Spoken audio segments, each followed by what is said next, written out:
Dimir Control matchups. The first matchup is only 2 games, I believe. And we split 1-1, and then he quit. So...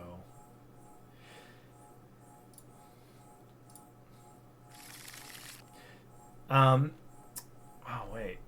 Where am I? Is this game 2? Never mind. Go back here. We want game 1. Okay.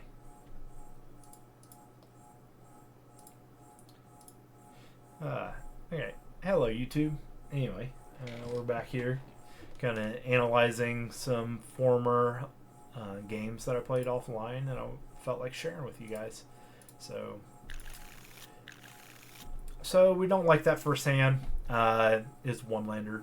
Not very good. So here we have 2 lands. We have an opt. We have Bitter Blossom. We have plenty of things going on here. And we're on the play this game. So we can go ahead and throw that back. And then away we go. So we're going to try to opt at the end here. He preordains, which we expect. Okay. And then we slam Blossom. And then he chooses the Force Negation, and he throws away a Lure Revealed. We actually like this play solely based on card advantage. If he's playing Force Negation in general, we think he's on Rhinos, possibly. But we don't know for a fact of that matter. So, but we're good just for the card advantage to have. Here we can't, our mana, didn't work out the way it should. This doesn't happen a lot. This only happens like once every 20 games or so, to where we hit the swamp and we don't hit our double blue quota here. So we just we satisfy and deal with it by just putting the Sleepy out, and then we pass.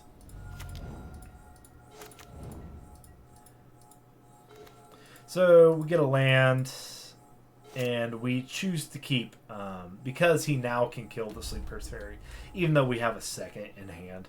We go ahead and choose to fight over this rather than play the other Sleep Curse Fairy, because obviously we only have 2 blue mana available to us. So then we opt to, we want our 4th land drop pretty bad. We know that he can do this, and we go ahead and tap out the end of his turn and say, you know what, we have a Snapcaster Mage here. If you want to kill this Sleep Curse Fairy and tap out, we're okay with that.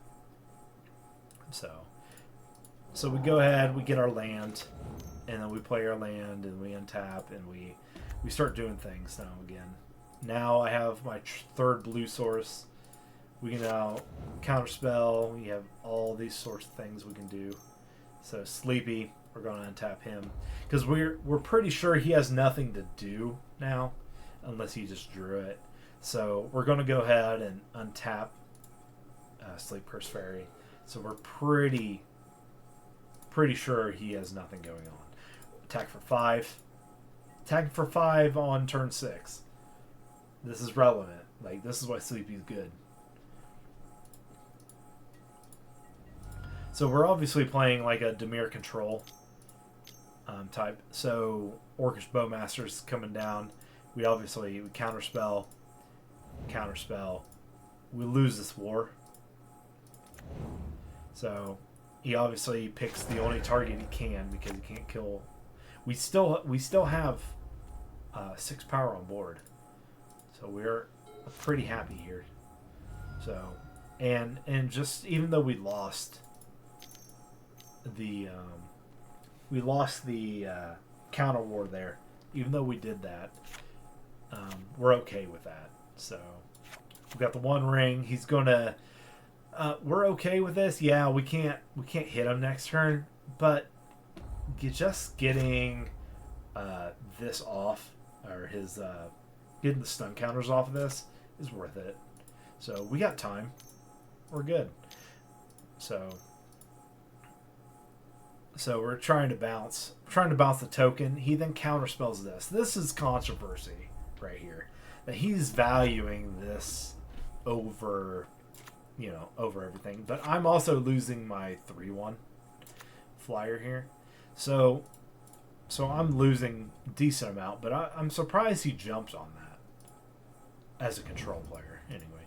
So he does this. He gets to draw a card. Yay. He's going to deal damage to himself. And he's immune next turn. If I had 2 mana, I could have untapped and, you know, done some shenanigan blocks. But we then grab a land and we untap. Okay, so we just don't attack at all. We can obviously, we're going to have this. But we're just holding up Snap Counterspell at this point.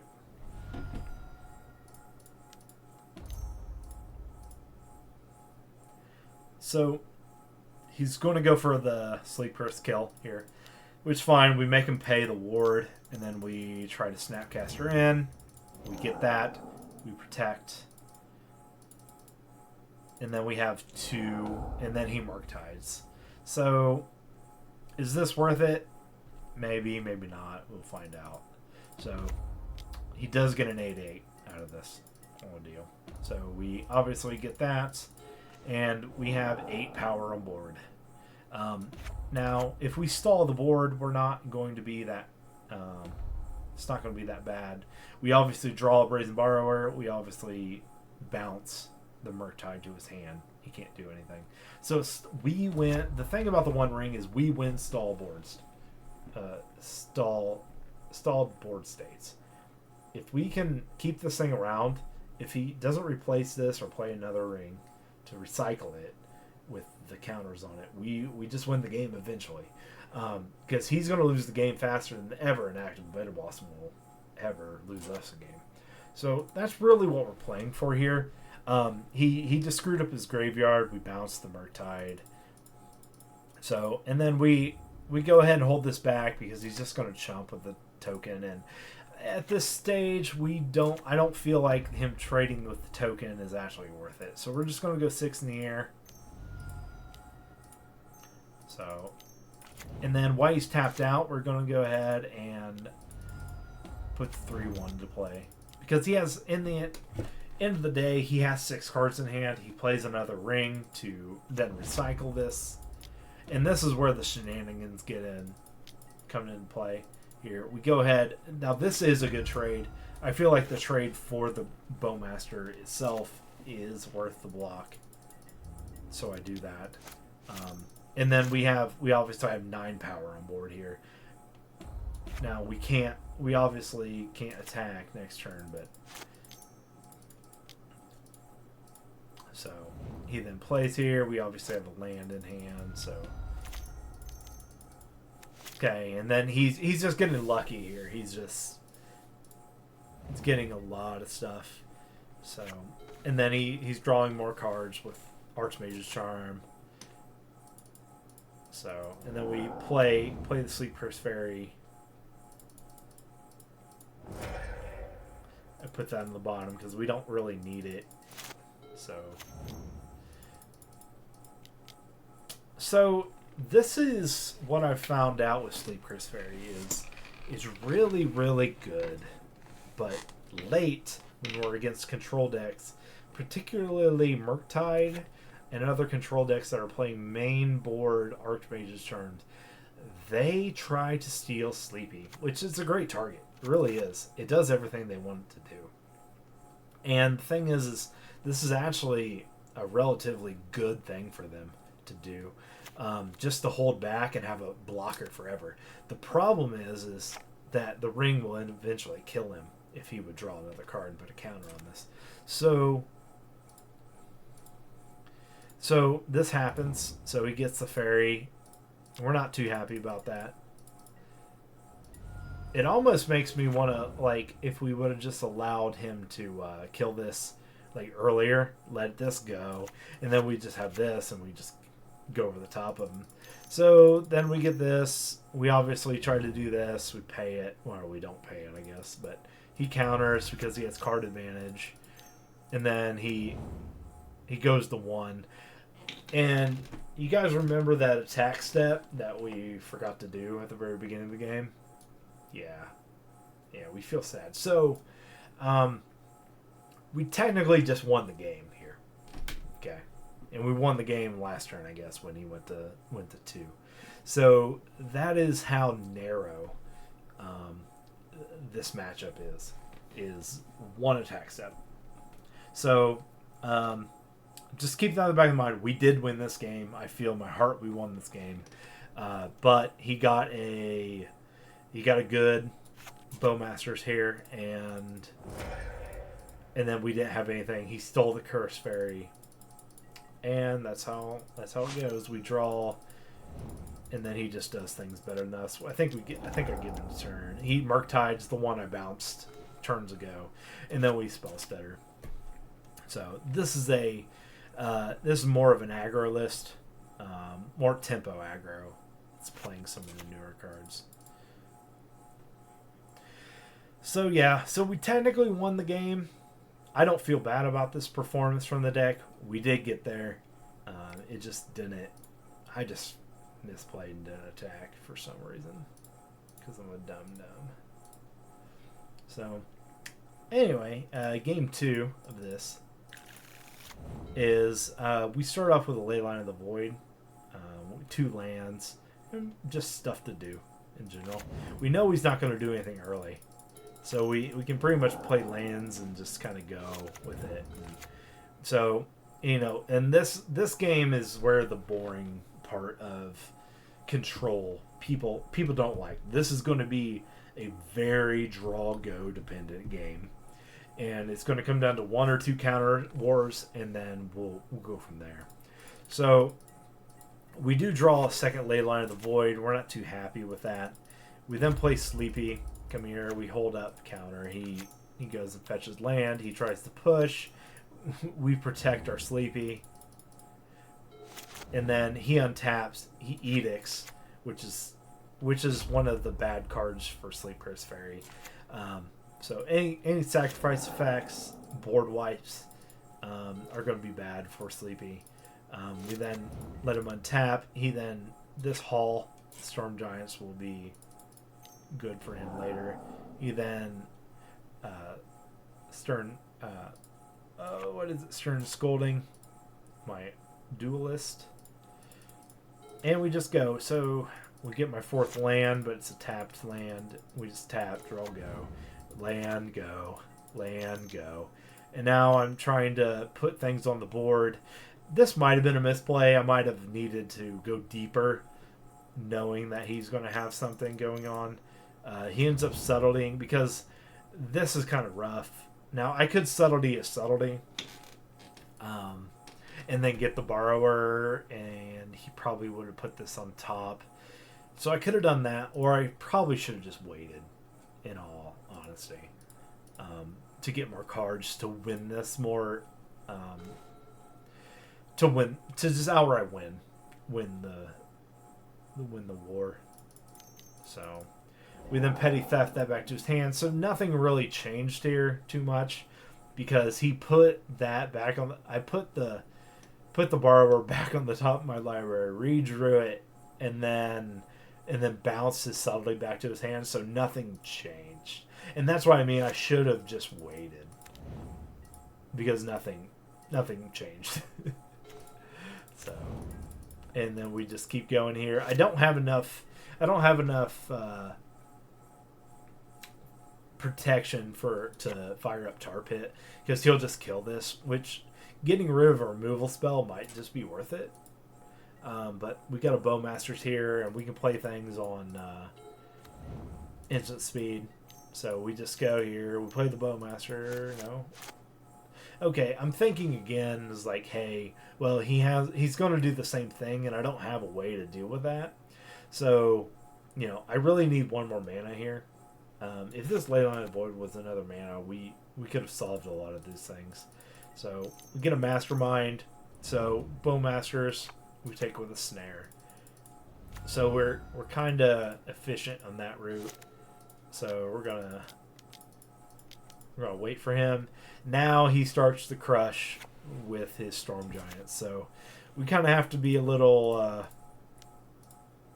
cautious on how we play this from now on. He's hitting for a 7/7. Ward 3. So he can kill us in 3 turns. So we end up taking the first one. We're fine. Put Brazen Borrower in play. That was our test. The Borrower was the test of whether he has counter or not. Okay. So now we play the Faerie Mastermind. We don't let go of Orcish Bowmasters because this is going to stop him from getting back into the game. If he has the 1 ring or whatever, this is going to stop him. So he counter spells. We're fine with that. So we have 3 power on board. He's tapped out. We play a main board Orcish Bowmasters just to get it down so we can't cantrip. Our thought process here is I can either mash for 6, okay, because I can take 1 more hit off this, but I also have to think about that if he plays Orcish Bowmasters right now, I am really hurting. So this subtlety is really important, so I'm going to keep up mana for that.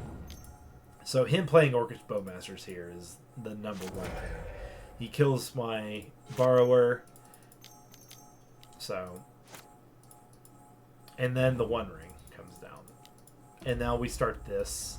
So he is this. I probably should have... you can't target him the first time this happens because of the ability.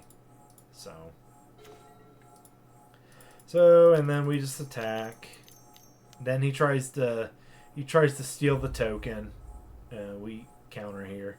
Maybe I should have just let him keep the token, I guess, but probably not. So he steals it. He steals it anyway, but so we're down to nothing. This is hurting us a lot right now. If this was something else, we'd have been much happier with it. I also could have Sleeping Tar Pit or Creeping Tar Pit, hit with it. Chose not to.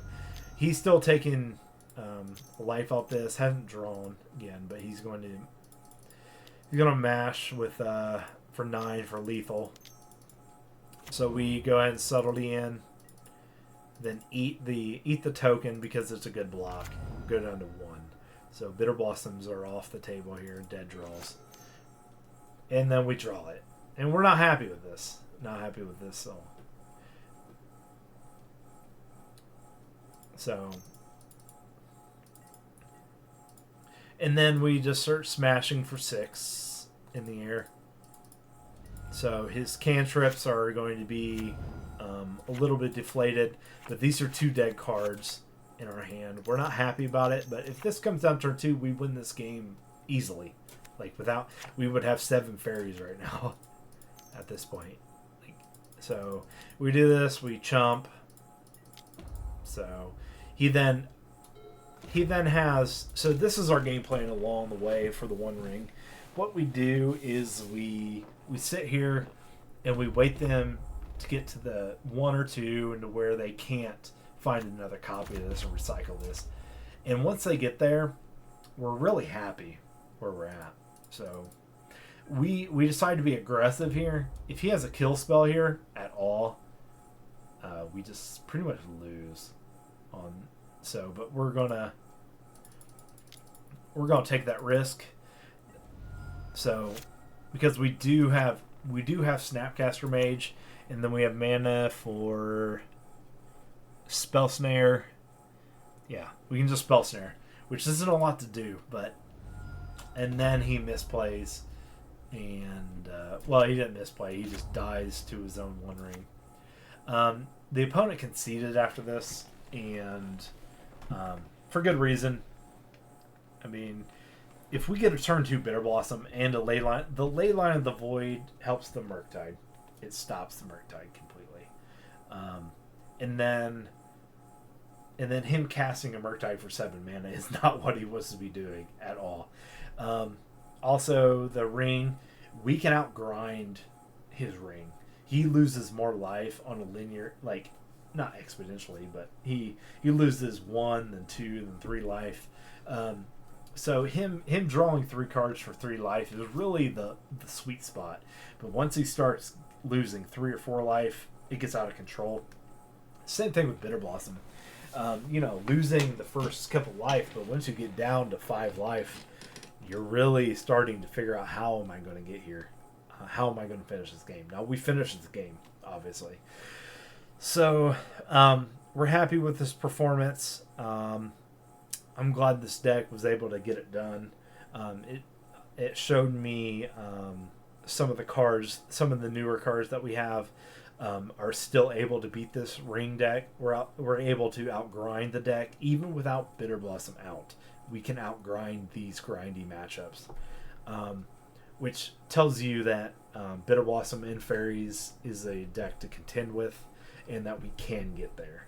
Even with them resolving multiple rings, we can. And if you remember, because we missed the attack step on the first game, we should have won game 1. So, technically won this match. So, but that's how the cookie crumbles, as you would say. And that's how you beat Dimir Control with the ring.